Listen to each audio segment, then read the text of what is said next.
Awali aktivitas dan pelayanan Anda melalui renungan pagi menjadi putra dan putri Allah. Terdengar panggilan Roh untuk mengangkat salib, dan mereka yang mengangkat salib akan menemukan bahwa salib mengangkat mereka. Dituliskan oleh Ellen G. White bersama Pendeta Denny Kanajo. Selamat mendengarkan. Shalom, salam sejahtera untuk para pendengar dimanapun Anda berada saat ini. Kita berjumpa kembali dalam mendengarkan firman Tuhan melalui audio renungan pagi.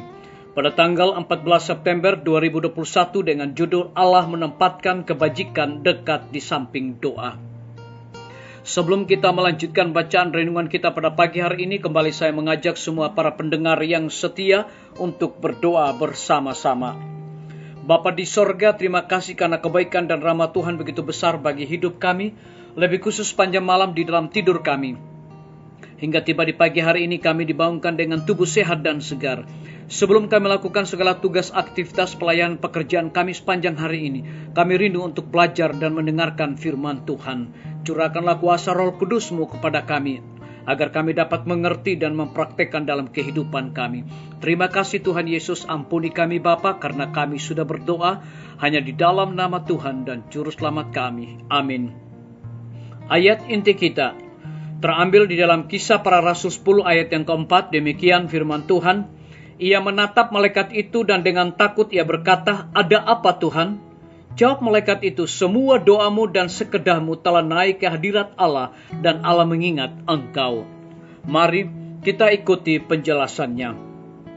Kebajikan umat Kristen sejati muncul dari prinsip kasih yang bersyukur. Kasih kepada Kristus tidak dapat hidup tanpa kasih yang sesuai dengan kasih bagi orang-orang yang ditebusnya dari dunia ini. Kasih kepada Kristus harus menjadi prinsip yang memerintah kita, mengendalikan semua emosi, dan mengerahkan semua energi. Kasih yang menebus harus membangkitkan semua kasih sayang yang lembut, dan pengabdian yang rela berkorban yang mungkin ada di hati manusia. Ketika hal ini terjadi, tidak ada seruan yang mengharukan, yang dibutuhkan menembus keegoisan mereka dan membangkitkan simpati mereka yang terbengkalai untuk memberikan persembahan kebajikan bagi tujuan yang indah dari kebenaran. Kebajikan yang diarahkan dengan benar, menggunakan energi mental dan moral manusia, dan menggerakkan mereka untuk melakukan tindakan yang paling sehat dalam memberkati orang miskin dan memajukan maksud Allah. Jika mereka yang memiliki kekayaan menyadari bahwa mereka bertanggung jawab kepada Tuhan untuk setiap rupiah yang mereka keluarkan, keinginan mereka akan jauh lebih sedikit. Jika hati nurani hidup, ia akan bersaksi tentang pemberian yang tidak perlu dalam pemuasan nafsu makan dan dalam melayani kebanggaan, kesombongan, dan hiburan, dan melaporkan pemborosan uang Tuhan mereka yang seharusnya ditujukan untuk maksudnya. Lamanya dan kebahagiaan hidup kita tidak terletak dalam jumlah harta duniawi kita. Gereja-gereja yang paling sistematis dan liberal dalam mendukung pekerjaan Allah adalah yang paling makmur secara rohani. Kedermawanan sejati dalam pengikut Kristus mengidentifikasikan kepentingannya dengan kepentingan Tuhannya. Keduniawian dan keserakahan memakan habis kehidupan yang sangat penting dari umat Allah. Mereka harus memahami bahwa rahmat-Nya yang melipat gandakan tuntutan untuk harta benda mereka. Malaikat Tuhan menempatkan tindakan kebajikan dekat di samping doa. Dia berkata kepada Kornelius, "Semua doamu dan sedekahmu telah naik ke hadirat Allah dan Allah mengingat engkau." Biarlah bacaan renungan kita pada pagi hari ini akan menjadi berkat bagi kita semua. Mari kita tunduk kepala dan berdoa. Bapa di sorga, terima kasih karena firman Tuhan pada pagi hari ini memberikan kekuatan rohani bagi kehidupan kami masing-masing, dan lebih daripada itu memberikan penjelasan kepada kami bahwa kebajikan umat Kristen sejati muncul dari prinsip kasih yang bersyukur. Kasih kepada Kristus tidak dapat hidup tanpa kasih yang sesuai dengan kasih bagi orang-orang yang ditebusnya dari dunia ini. Terpujilah nama-Mu, ya Tuhan. Pada pagi hari ini hamba berdoa untuk pemerintah kami. Tuhan memberkati Bapak Presiden bersama dengan wakil, para menteri dan stafnya, Bapak Gubernur bersama dengan wakil, Bapak Bupati bersama dengan wakil, Bapak Wali Kota bersama wakil, camat dan stafnya, kepala desa, lurah, RT, RW dimanapun mereka berada saat ini.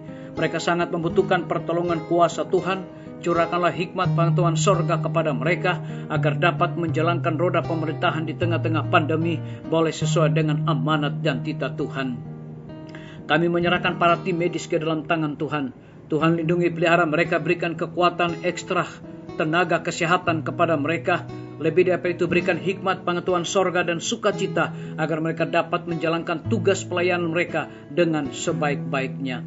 Kami berdoa juga untuk guru-guru, kepala sekolah, dan semua siswa dimanapun mereka berada. Tuhan lindungi, pelihara mereka, berikan kekuatan, iman yang teguh, imun tubuh yang kuat, dan juga hikmat dan pengetahuan sorga kepada mereka agar dapat menjalankan tugas mereka sebagai seorang guru dengan baik dan benar. Kami juga berdoa untuk pimpinan-pimpinan organisasi gereja Tuhan, dari tingkat yang tertinggi sampai kepada gembala jemaat. Mereka sangat membutuhkan kuasa Roh Kudus di dalam pelayanan mereka. Kami menyerahkan TNI, Polri, PNS, wira swasta, petani, pedagang, nelayan, ojek online, dan saudara-saudara kami yang ada di dalam penjara. Tuhan lindungi, pelihara mereka, cukupkan kebutuhan mereka, dan biarlah mereka juga menjadi saluran berkat bagi sesama kami manusia. Kami juga berdoa untuk para pendengar yang setia yang berulang tahun saat ini. Dengan bertambahnya usia yang Tuhan percayakan dalam hidup mereka, mereka juga selalu bersyukur dan melayani Tuhan senantiasa. Yang sakit di rumah dan rumah sakit, mereka membutuhkan pertolongan kuasa Tuhan. Jamah tubuh mereka yang lemah, yang berada di dalam kebimbangan, ketidakpastian hidup. Tuhan berikan iman yang kokoh kepada mereka untuk mereka terus berharap kepada Tuhan dengan sungguh-sungguh. Yang membutuhkan biaya untuk melanjutkan pendidikan anak-anak mereka juga Tuhan memberkati usaha dan pekerjaan mereka. Terima kasih Tuhan Yesus, dengarlah doa kami Bapa, dan mau mengampuni segala dosa kami, karena kami sudah berdoa hanya di dalam nama Tuhan dan Juru Selamat kami. Amin. Sampai jumpa. Tuhan Yesus memberkati kita semua.